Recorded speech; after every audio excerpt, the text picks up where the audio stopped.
Guys, this is Sadak from Debugging.com, and in this video, we'll show you how to flash the latest DerpFest ROM based on Android 15 onto a Pixel 6a, Pixel 6 and the 6 Pro. So please take a backup of all the data on your phone and then let's get started.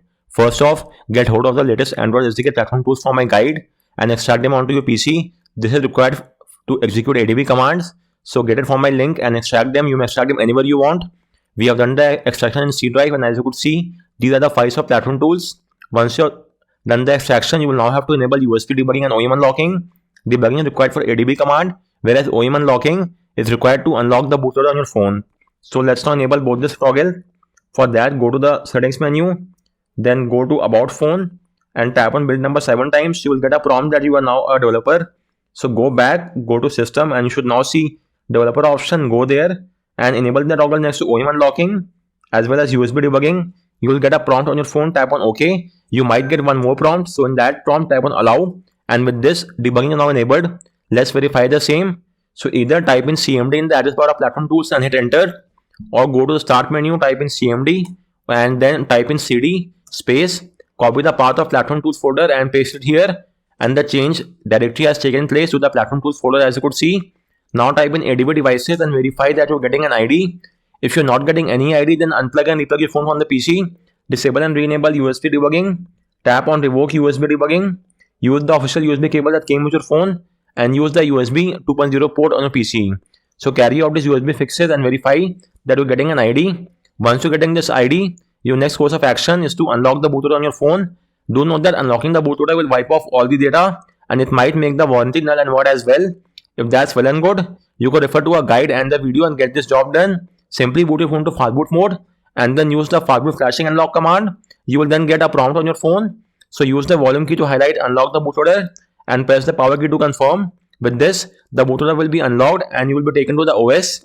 So make sure to re-enable USB debugging once again. Once that is done, you want to get hold of the ROM file and the partition img file from the link corresponding to your phone. Once you have got all the files, so the ROM file will be this one and there will be 3 partition img file. Now transfer all these 4 files inside the platform tools directory and it could take a while. Once that is done, you will now have to rename the file. So just rename it to something shorter. For the ease of convenience, let's rename it to ROM and the complete name becomes rom.zip. Likewise, make sure that the files are boot.img, ddbo.img and vendorboot.img and then the rom.zip. So all these files should be there inside the platform tools directory. Once that is done, you will now have to boot your phone to Fastboot mode. For that, type in ADB reboot bootloader and hit enter. And your phone should now reboot into Fastboot mode in a few seconds. So let's just wait for that to happen. And once it's in the Fastboot mode, you will also have to verify the Fastboot connection. So type in Fastboot devices and verify that you're getting an ID. If you're not getting any ID, then you will have to install Fastboot drivers. We have made a separate guide and a video on the same. You can refer to a guide and install the drivers. Once that is done, right click on the Windows icon and choose Device Manager. Then expand the Android phone section and verify that the phone is being shown here as Android bootloader interface. So this as well as the serial ID next to Fastboot signify that your PC is able to read the phone in Fastboot mode, and we are now good to go ahead. So let's now get started with the flashing process. First off, let's flash the boot file in the boot partition. So simply copy paste the command. And after that, you will have to flash the DTBO in the DTBO partition. And finally, let's flash the recovery, which is the vendor boot file in the vendor boot partition. And now we may reboot our phone to the newly flashed recovery. For that, type in Fastboot reboot recovery and hit enter. And we should now be inside the DerpFest recovery in a matter of few seconds. Now your first course of action from the recovery is to do a format data, which will wipe off all the data from your phone. So if that's well and good, then let's proceed ahead and wait for a few more seconds. So we are now inside the recovery. Select factory reset, format data and data wipe is now complete. As you could see, data wipe complete. And now you must do an ADB sideload of the ROM zip file.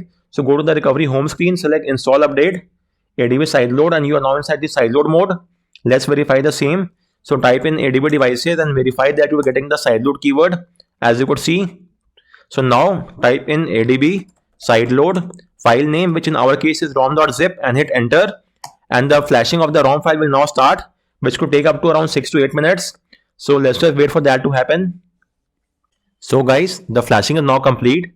if you want to flash any other zip file, then you will first have to do a reboot to recovery and only then do the sideload. You cannot do a sideload right now. So for that, simply go to advanced, select reboot to recovery, and then only do a sideload. As of now, I don't want to do an ADB sideload of any file, so I'm skipping that step. Your final course of action is to do a factory reset once again, just to be on the safer side. Do a format data once again, and once that is done, you will get a data wipe complete message. So now you may go back and tap on reboot to system. Always keep in mind that after flashing the ROM, you will have to do a reboot to recovery, and only then you could flash any other zip files such as Magisk or GApps, and then always do a format data as well, and only then reboot to system. With that said, our phone is now rebooting to the OS. The first boot up will take up some time. That is completely normal and nothing to worry about. From the subsequent time, that will not be the case. And as you could see, this is the boot logo of the DerpFest ROM. Let's give it a few more seconds for it to boot up. So guys, with this we are now inside the ROM. Let's get started with the setup process. As of now, I'm skipping the online setup. If you want, you may connect to Wi-Fi, link your Google account, and then restore all the data. For now, I'm skipping each of these things just to fasten up the setup process. So let's get started, and we are now inside the OS, and it has a few pre-installed Google apps as well, as you could see. And third-party app is one is Accord, for is a music player it seems. And then we have the one more app, the gallery app. So it's quite rare to see a random gallery app in place of Google Photos. I don't know why they took this decision. So let me have a look. So it's a system app as well. That's strange. Anyways, apart from that, let's first have a look at the few Android 15 features. So revamp settings menu, and that is there. Then power menu in QS styles, that is also there. Great to see. One more thing, panic trigger. Okay, so this has been added as well. Then we have the partial screen recording. So let me access the screen recording, and as you could see, you could do the recording in a single app. Tap on start recording, choose the app of your choice, and then the recording will only take place inside that app. Once you switch over to any other app, the recording will pause and only resume once you are back in the starting app. So that is also a nifty addition. Then let's have a look at the back gesture, predictive back gesture. This is also working. As you could see, the back of the menu of the previous menu. Then the new volume panel. So let's have a look at that style as well.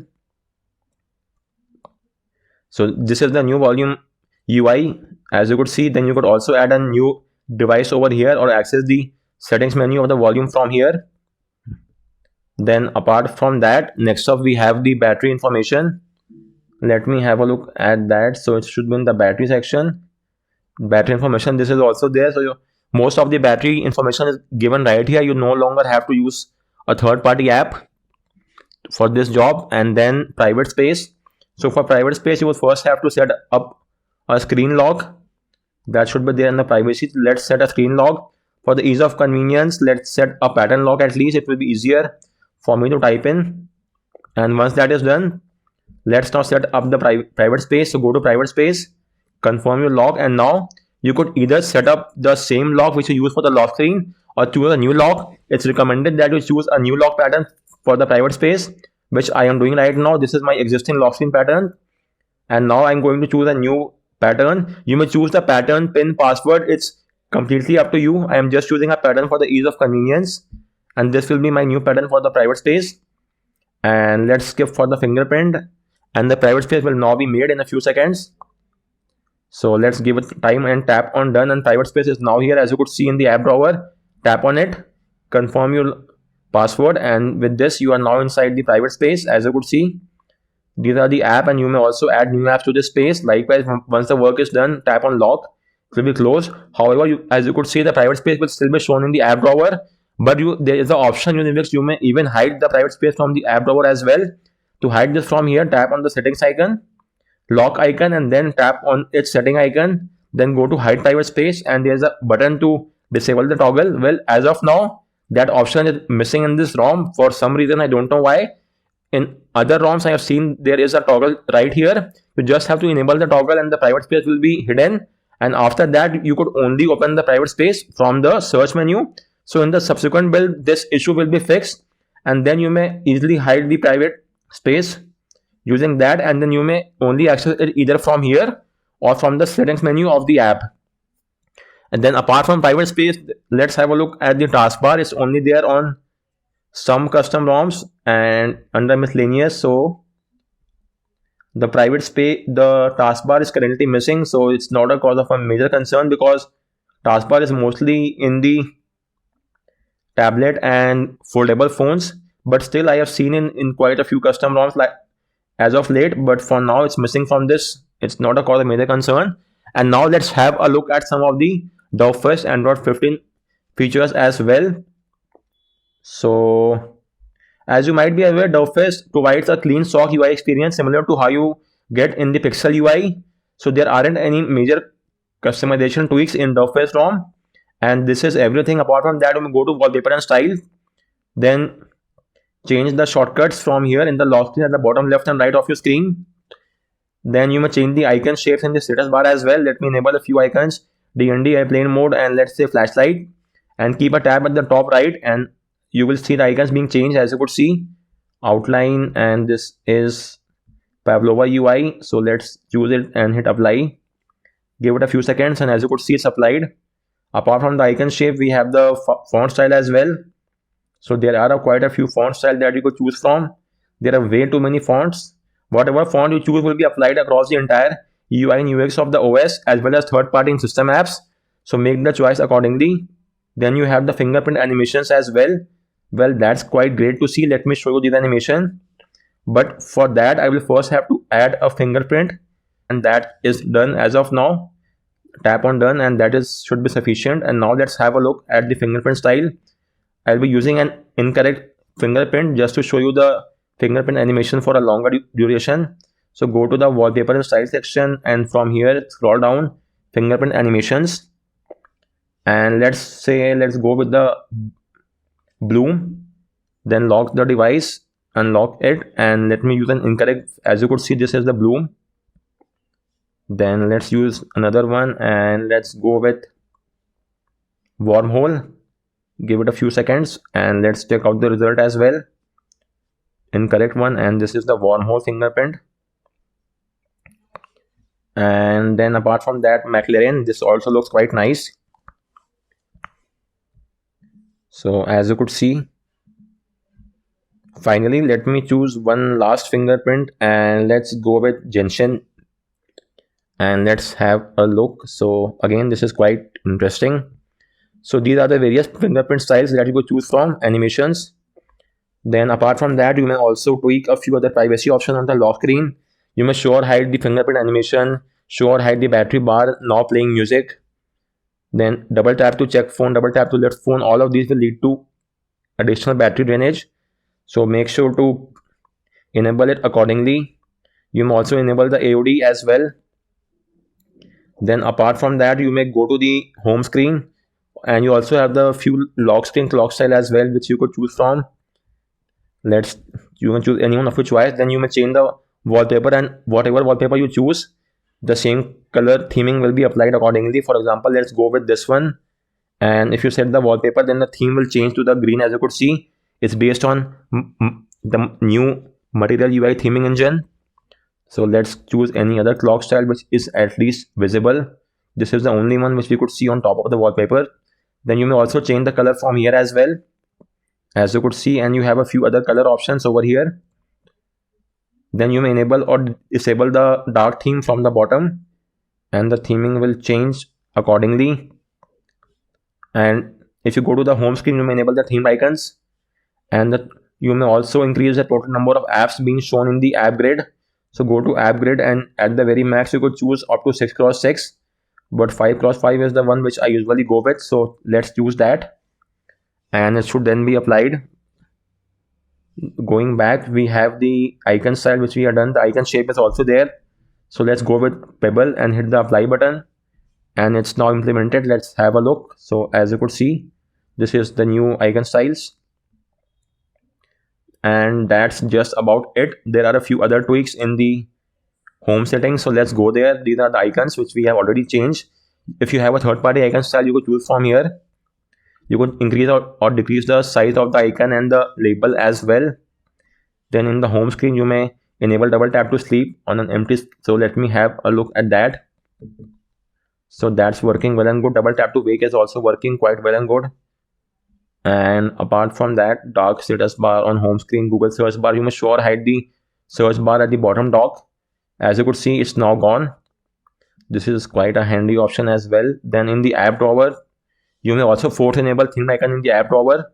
This is a handy feature which nowadays most of the custom ROMs have implemented. As you could see, the theme icons are there in the app drawer as well. And apart from that, in the recent menu, you may show the RAM info as well.